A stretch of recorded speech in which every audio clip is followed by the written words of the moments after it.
很多老檳城人哦，對這個 Gurney 這個地方的感情是挺複雜的。為什麼這樣講呢？因為在很久以前啊，這裡曾經是一家大小都可以來玩水啊、來戲水的沙灘，結果後來就變成一堆泥潭哦。所以那個時候大家就覺得啊，這裡沒有用了可能。但是你看現在這個 Gurney Bay 的公園已經是開了，然後在我身後這一個安達曼人造島就突然間從海上長了出來，甚至啊，這1.2公里的 Gurney Bridge 最近也通車了。所以在這一支影片呢，我就不只是要來看熱鬧，我就順便來探討一下這幾年來 Gurney 這個地方到底經歷了什麼大變化，然後這一個安達曼項目的這些房產到底值不值得買啊？然後上一集影片我也聊到關於巴杜卡灣的整體發展嘛，所以就順便聊一聊我的觀點，關於這一個檳城的新北岸，就是 Gurney 這一帶，還有巴杜卡灣的大型發展哦，會不會有內部的競爭？然後到底誰會贏？所以在影片正式開始之前，記得 subscribe 我的 YouTube channel，like 我的 Facebook page， 我們馬上開始。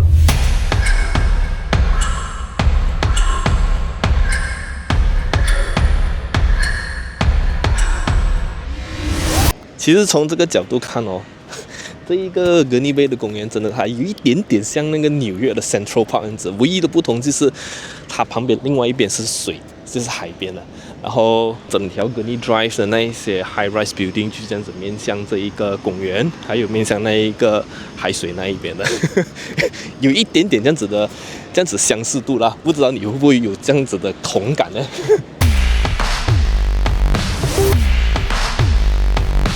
要聊未來的島啊，我們先聊一聊這條路線啊。OK，Gurney Drive 的歷史簡直就是檳城的成名史，因為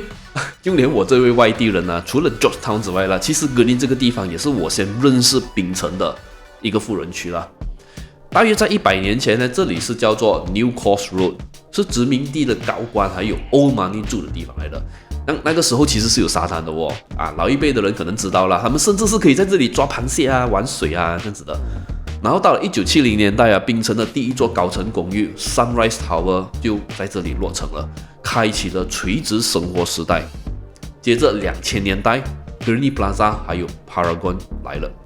這裡呢就正式成了檳城的商業天花板了，但是代價也很大，因為填海嘛，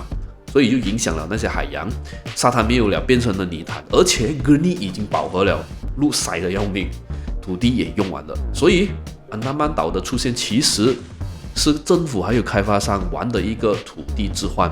開發商出錢幫你填一個 Gurney Bay 公園，換取在海外填一個760英畝大島的權利，這就是今天我們看到的安達曼島了。所以這個就是 Gurney Plaza 啦，在 Gurney Drive 最早期的 shopping mall， 也是我本人比較喜歡來的 mall 啦，在檳城的話。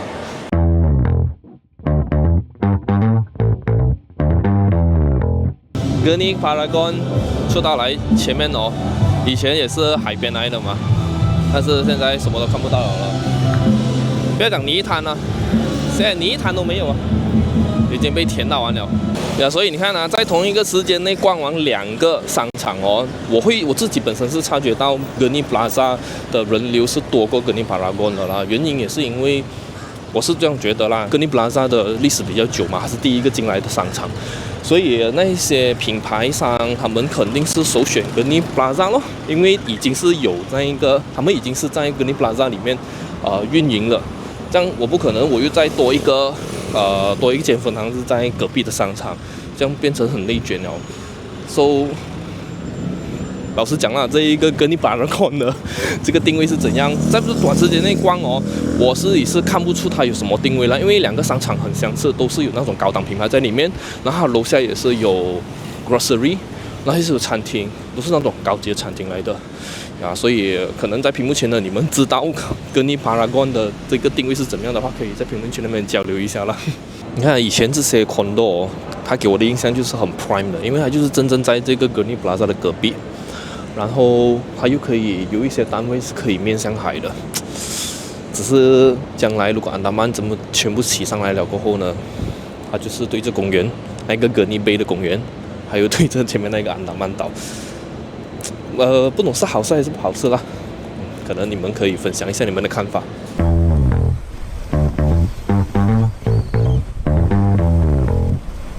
那為什麼要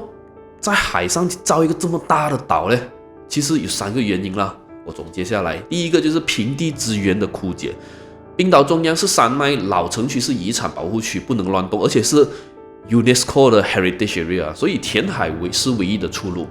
半導體紅利，檳城是東方硅谷 ，Intel 啊這些大佬都在這裡投了幾百億嘛，所以就在這裡創造了一大批的高薪工程師還有高管，他們有錢，自然的就想要做得更加好。第3點就是醫療旅遊，去年呢，檳城的醫療旅遊其實賺了快9個億。印尼的那些富豪啊，最喜歡就是來哥尼附近的這些私立醫院來看病，然後這就是為什麼島上的項目都會有在推這一個康養概念。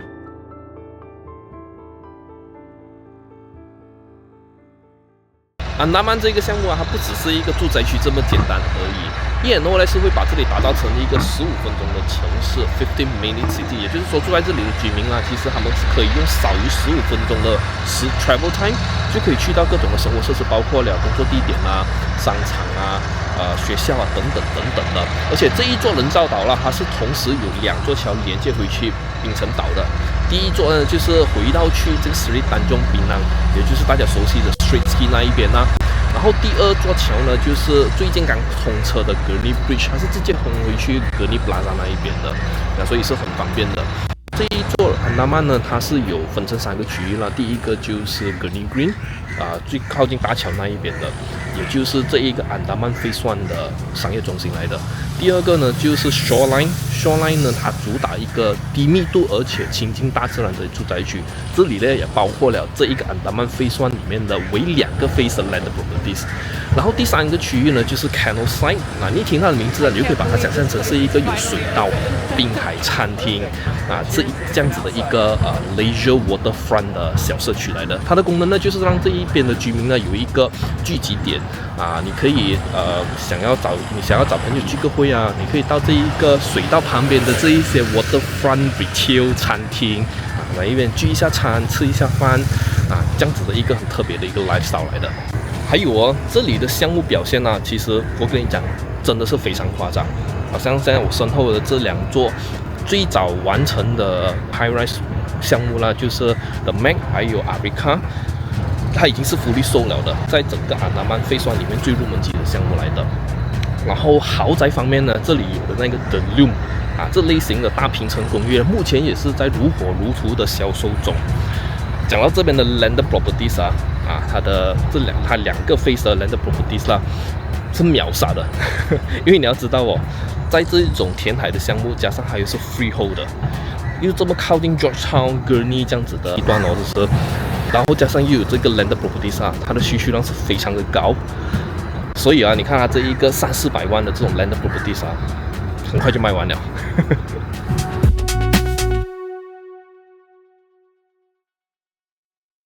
OK， 照舊咯，和上一個我的巴杜卡灣的講解視頻一樣，我們來給安達曼島做一個 SWOT 的分析可能大家可以記下來了。第一個優勢，開發商是 E&O， 口碑沒有話好講咯。第7是 Freehold 哇，永久的在這種填海島的項目加上又是 Freehold 這種產權，其實是非常的罕見，位置無敵，緊連着 Gurney 也非常靠近 Georgetown， 主打一個頂級的生活方式 Premium Lifestyle。第2個劣勢，密度高為了填海的成本這裡的高樓其實是非常密集的，而且建設周期長達15到20年整個 Master Plan 所以早期進去住的人可能你會面對到附近四周圍的那些施工噪音。第3個機會，全球半導體熱潮還有醫療旅遊，只要這2個引擎不熄火這裡的接盤俠還有租客源源不絕。第4個威脅，環境爭議， NGO 組織一直在抗議填海破壞生態，另外就是全檳城的高端房產庫存壓力 overhang 壓力，那如果經濟下行，將來轉手可能就會有挑戰哦。